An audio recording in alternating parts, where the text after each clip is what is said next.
Donc, de retour au studio pour entamer notre débat d'aujourd'hui, un débat très intéressant.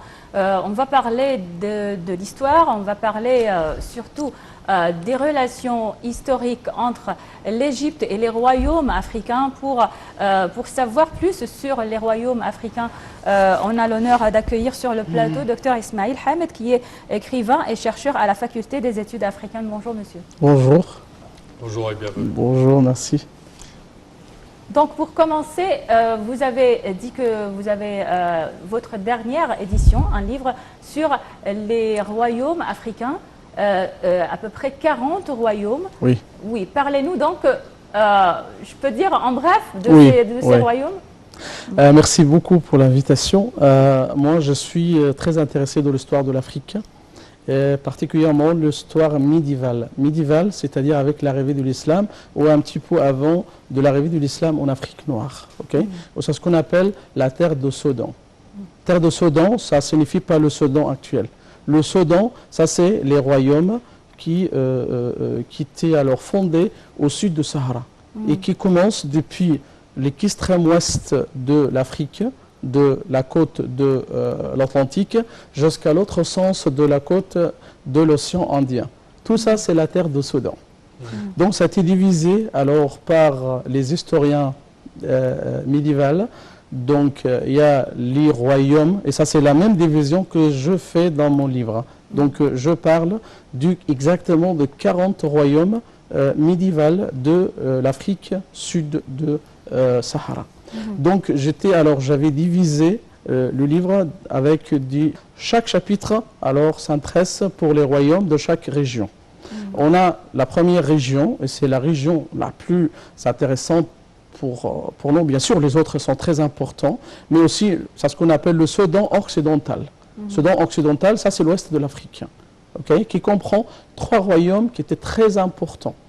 Le royaume de Ghana, qui date même avant l'islam, mais l'islam était là-bas à Ghana, d'après les sources islamiques, depuis le 5e siècle après l'hijra du prophète Mohammed. C'est à peu près 11e siècle après Jésus-Christ. Le royaume de Ghana, et qui était très connu par l'or. Donc là-bas, il y avait les mines d'or. Et d'après un historien arabe qui s'appelle Al-Bakri, qui est mort exactement 487. Donc on parle de 5e siècle après le Hijra. Donc lui qui nous a découvert beaucoup de choses de l'histoire de ce royaume. Il nous parle que l'islam, c'était très clair là-bas, les mosquées, c'était à Ghana pendant cette période-là. Après la chute de Ghana, il y avait un autre royaume, c'est le royaume de Mali. Mali encore, c'était un grand royaume qui répondait alors et qui contrôlait l'ouest de l'Afrique entièrement et qui contrôlait aussi les mines d'or là-bas. Un des rois les plus connus de Ghana, c'est le roi Mansa Moussa, celui qui a fait un pèlerinage à la Mecque. C'est lui qui est considéré alors comme le roi le plus riche dans l'histoire de l'homme. L'histoire de l'homme. Parce que c'est lui qui contrôlait les mines d'or. Après ça, c'est le royaume de Songhai, alors qui était aussi après.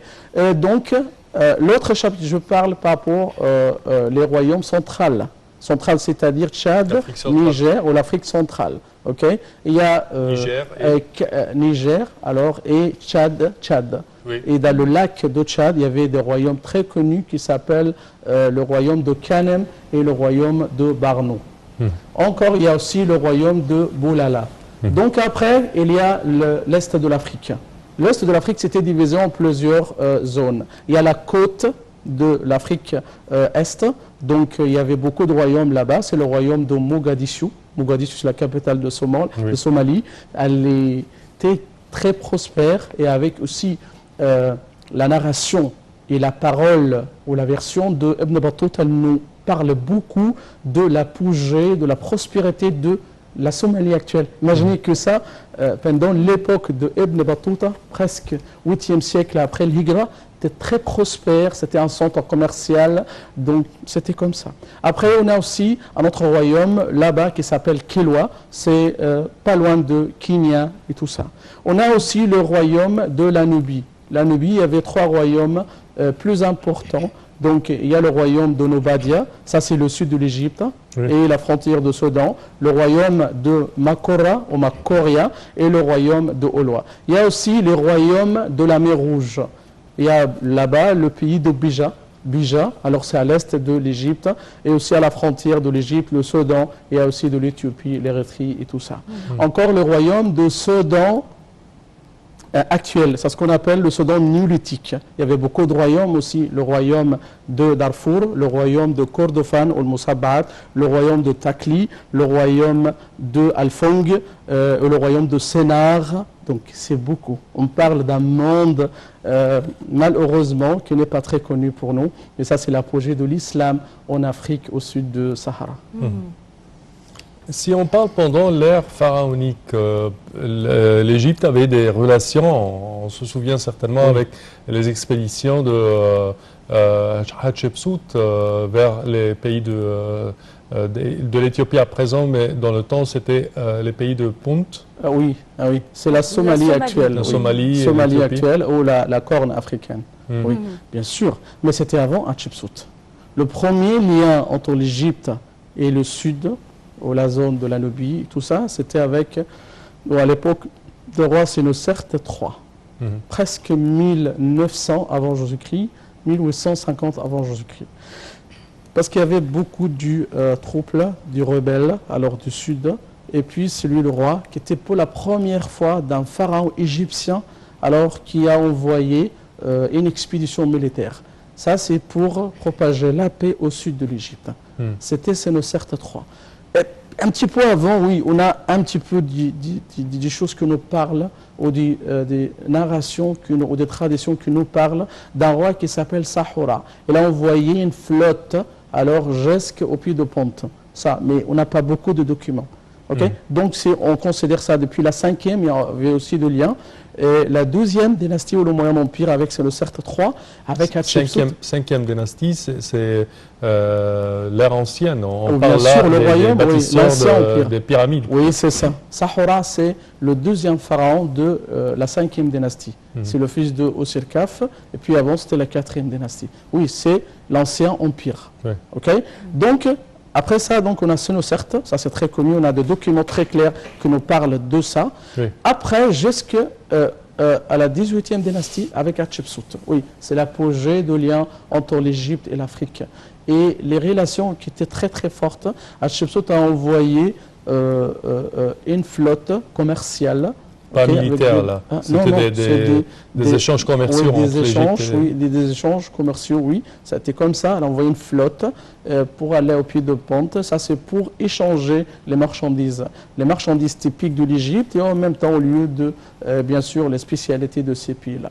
Et on a des documents de ça sur le mur du temple de la reine Hatshepsut.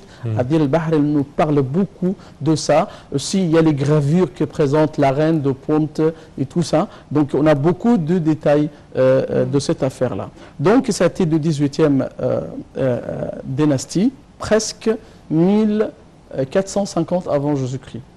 C'est la période de la reine Hatshepsut. Ça, c'est jusqu'à la 25e dynastie. Oui, ça fait bien sûr un changement très très radical le lien entre l'Égypte et l'Afrique, ou la zone de la Nubie. Parce qu'il y avait des pharaons d'origine africaine ou d'origine nubienne qui s'appellent les pharaons noirs, Bernkhi particulièrement, c'est lui le plus connu là. Donc ils ont fondé une famille royale en Égypte. Mais ça a été pendant la période tardive. La 25e dynastie, c'est presque, alors avec la faiblesse de l'Égypte, la chute de l'époque des pharaons, il y avait beaucoup d'immigration, beaucoup d'équipation, bien sûr, parce que juste avant la 22e, 23e dynastie, on avait aussi la dynastie libyenne.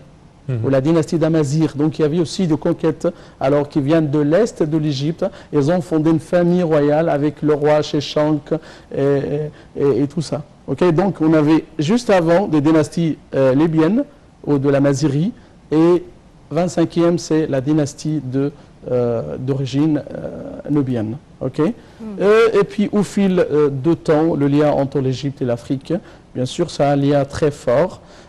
Toujours l'Afrique, parce que l'Égypte et l'Afrique, l'Égypte, ça fait une partie de l'Afrique, même si on parle de la race Et c'est d'après les sources qui nous parlent de l'ethnologie ou la race des Égyptiens. Et ils sont du groupe émite. C'est le fils de Ham, le fils de Noé, aussi depuis Masraïm. Masraïm, c'était le frère de Couch. Couch, c'est le grand-père du groupe Couchite. Ça, c'est le groupe de l'Afrique noire. Donc, on est de même famille. C'est la famille Hamite, qui vivait en Afrique. Au fil du temps, jusqu'à la période islamique, on avait beaucoup de liens, alors avec aussi la propagation de l'islam dans l'Afrique noire. À part les relations économiques, les échanges commerciaux, surtout entre l'Égypte et la Somalie, donc à l'ère de la reine Hatshepsut, il y avait aussi des liens, je pense, culturels. Qu'est-ce qu'on a pris de ces royaumes et qu'est-ce qu'ils ont pris? Est-ce qu'il y avait un échange culturel, un échange de patrimoine? Bien sûr. L'échange culturel, ça commence avec le voyage de pèlerinage.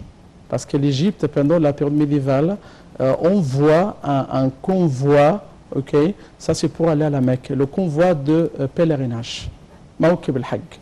Ça a été très connu alors pendant les dynasties islamiques, ça a été très clair, particulièrement pendant la période des Mamelouks, 1250 après Jésus-Christ. Donc, juste avant le début de ces mawkib ou ces cortèges ou ces convois, il y avait les pèlerins qui viennent de l'Afrique.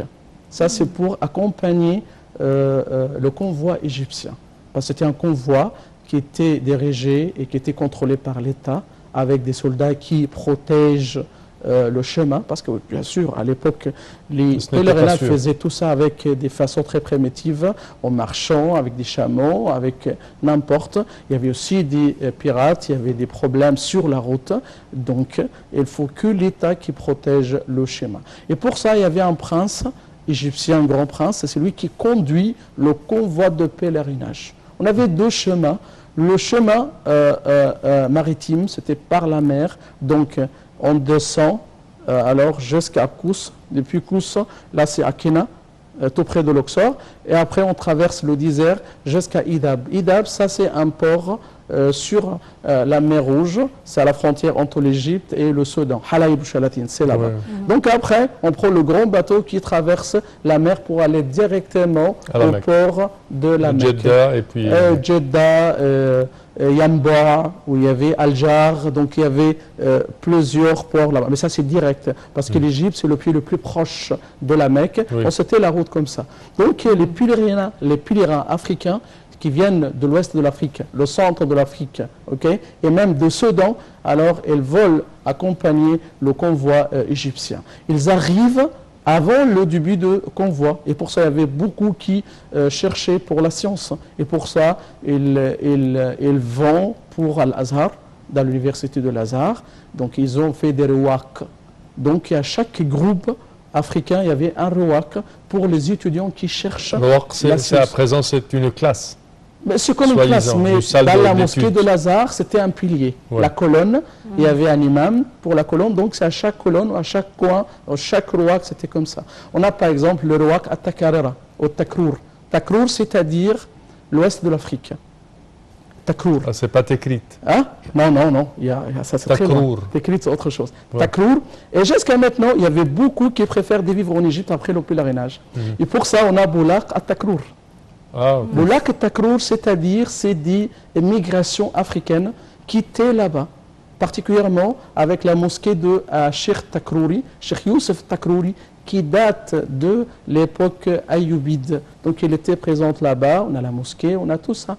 Et puis il y avait aussi l'école de Takrour, ou l'école de Ibn Rashiq, à l'époque Fatimide et les ayyoubides après. Et après, au fil du temps, on l'appelle, c'est le quartier de Takrour. Donc c'est là-bas. Et Rouak et Takrour. On a aussi Rouak de Sénar. Sénar, c'est le Fong. C'est la capitale de le royaume de Fong, c'est au Soudan. Rouak el-Kanem, c'est pour les étudiants qui viennent de Tchad. Al-Kanem, c'est là-bas. Rouak el-Gabartiya. Ça c'est pour le Gabartiya, le Gabarti. Ils sont d'origine de l'Érythrée au l'est de l'Éthiopie. C'est là-bas. Gabret. Gabrit ou le Gabart, c'est de la famille à l'origine là-bas. On a aussi le roi El Maghariba. Ça, c'est pour les étudiants qui viennent du nord de l'Afrique. Du Maroc. Ok, de Maroc et tout ça. Donc, il y avait beaucoup de liens avec cette affaire-là, parce qu'à l'époque des Mamelouks particulièrement, après aussi la chute de Bagdad et la chute du royaume ou la dynastie abbasside, donc c'était le déplacement de la capitale de Bagdad au Caire. Au Caire, c'est devenu la capitale de calife. C'est à l'époque là-bas avec Bébars. Donc il y a le calife abbasside qui était installé au Caire, et pour ça, c'est le Caire, c'était le centre de l'islam, c'était la capitale la plus glorieuse à l'époque des Mamelouks. Avec aussi, même le roi, on a 2 voyages de pèlerinage qui étaient le plus éclatants de l'histoire. Okay. On a le plus célèbre, c'est le voyage de Mansa Moussa, celui que j'ai déjà alors parlé. Il faut lire beaucoup ça. Le plus riche homme c'est incroyable, de l'histoire. incroyable. D'après les sources historiques, il ne parlait qu'il avait quoi? Il avait 60 000 partenaires, oui, 60 000. 60 000 accompagnateurs avec ce voyage. Il vient de Mali. Okay. Après, il monte vers le Maroc, puis il a pris la route de désert ou la route de la mer. Avec lui, il y avait 500 esclaves qui portaient l'or avec leurs chameaux, avec tout ça. Okay. C'est incroyable. On lit les sources. Donc, s'il vous plaît, je vous invite de lire. Juste, on écrit Mansa Moussa. Alors, sur Google, elle vous donne beaucoup d'histoires de ces rois de Mali. Presque, c'était 1350 après Jésus-Christ. Donc Mali, c'était un grand royaume très, très riche et tout ça. Elle vient en Égypte, elle reste un petit peu de temps, elle était dans les marchés de Caire, elle a fait beaucoup d'échanges. Et pour ça, parce qu'elle a ramené beaucoup d'or avec lui, et c'est ce qui fait la valeur de l'or d'être chuté à cause de ça, parce qu'elle a ramené beaucoup de choses. Oui. Il était à l'époque de roi Nasser Mohammed ibn Qalaoun, comme déjà dit, 1335 jusqu'à 1350. Donc, elle a acheté beaucoup de choses, elle a acheté beaucoup de livres. Et après son retour à son pays, parce qu'il a beaucoup aimé l'architecture de l'Égypte et tout ça, elle a ramené un architecte oriental pour faire des constructions à l'imitation de modèles qui étaient en Égypte, en Mecque et tout ça. Le deuxième voyage, c'était à l'époque du royaume de Songhai. Songhai, c'était au Sonrhi, okay, c'était le 3e grand royaume après Ghana, Mali et Songhai.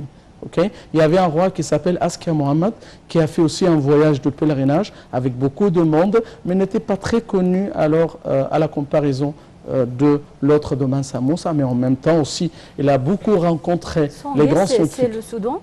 De quoi? Songhai, c'est le Soudan actuel? Non, Songhai, ça c'est tout près de Mali.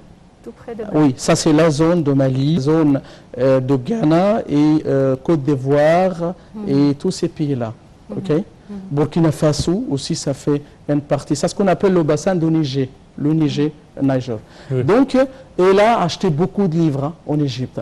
Elle a invité le grand scientifique égyptien à l'époque qui s'appelle Asyouti. C'est un slogan Asyouti là. Et pour ça, après son voyage de la Mecque et le pèlerinage, elle a ramené Asyouti avec lui pour donner des cours de l'histoire de l'islam, de charia et tout ça dans son pays là. Et en même temps, beaucoup d'échanges, les scientifiques de Takour, de ces pays-là de l'ouest de l'Afrique, qui envoient beaucoup de questions religieuses pour Asyouti. Et pour ça, ils nous parlent d'un livre ou un message de Asyouti qui parle de réponse des questions de Takour.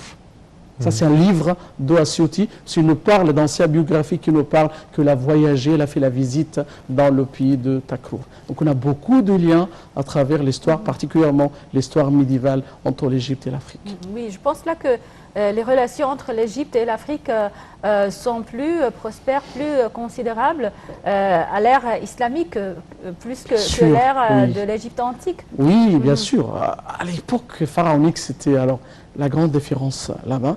Et les pharaons, c'était l'apogée de leur histoire. Et en même temps, donc, c'était pas très connu. Parce que les royaumes, là, ils sont devenus très clairs dans l'histoire avec l'arrivée de l'islam.